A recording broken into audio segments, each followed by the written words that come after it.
Okay, look, this may not sound groundbreaking to you, but it is to me. Okay? I've gotten into self help books since right after college, and my number one favorite by far is The Subtle Art of Not Giving a Flinam by Mark Manson. That's where I learned that being self aware is good, that it increases your emotional intelligence and whatnot. Heck, I think it made me a better person. Plus, he seems like a huge advocate for self awareness. And yet, years later, that same author, who is now a content creator, by the way, said this. For decades, a billion-dollar self-help industry has been built around helping people find their true selves, discover their purpose, and unearth buried emotions. But I'm here to tell you that they're wrong. People view self-awareness like money. If you have none, then you desperately need to get some. But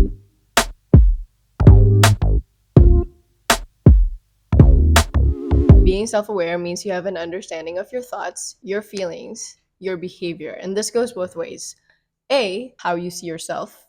So let's say you're feeling angry.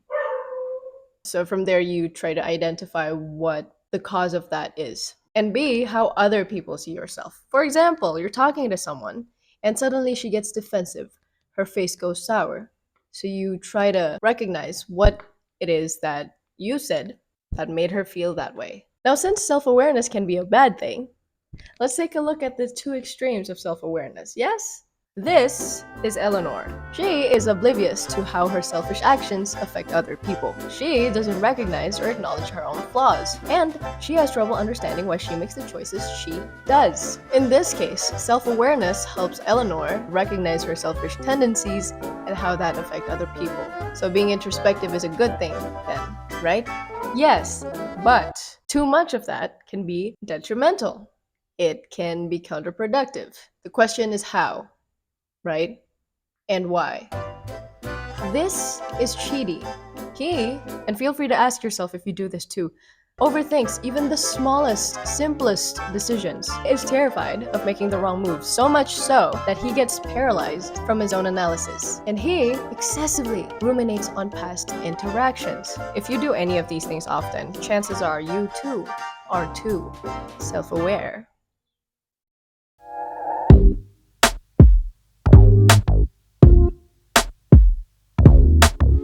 Number one, fear of judgment. You are so worried about what other people think about you that you obsess over what you say and what you do. Oh my gosh, what's that word again? What's that word for it again? Oh, social anxiety. And this can sound something like, oh my gosh, what if they think I'm weird? Did I laugh too hard? Did I laugh too high pitched? Did I sound super squeaky? Should I not laugh? Should I just nod instead? Should I just listen? Huh? Number two is perfectionism. Need I say more? You strive to control everything. Everything has to go smooth. Everything has to go smoothly. Everything has to go perfectly. Everything has to go according to your plan. And this can sound something like, okay, I need to phrase this just right. If I say it this way, will I sound confident? Do I sound like a tryhard? Should I just go for it now? Is this a bad time? But if I don't do this now, will I miss the opportunity then? Should I start off with a joke, or will they not take me seriously because of it? Or should I end it with a joke, but will they think I'm boring? Number three, past criticism or trauma. I'm pretty sure we've all had those moments, at least once, where maybe you did something, you said something, and then you're harshly judged because of that. And from then on, you become hyper aware of your words and your actions. So it sounds something like, last time I said this, they laughed at me. I should probably not say it again. What if they laugh at me again? I don't want that to happen again. I don't want to look stupid, so I'm not going to say that ever again. Or let it down. From these three reasons, can you find the common denominator? Let me spell it out for you. People who are too self aware tend to focus on the negative.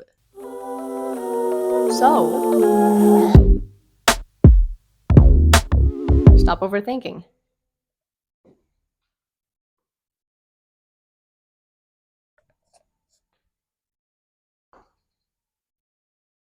You can't just tell your brain to stop thinking about something.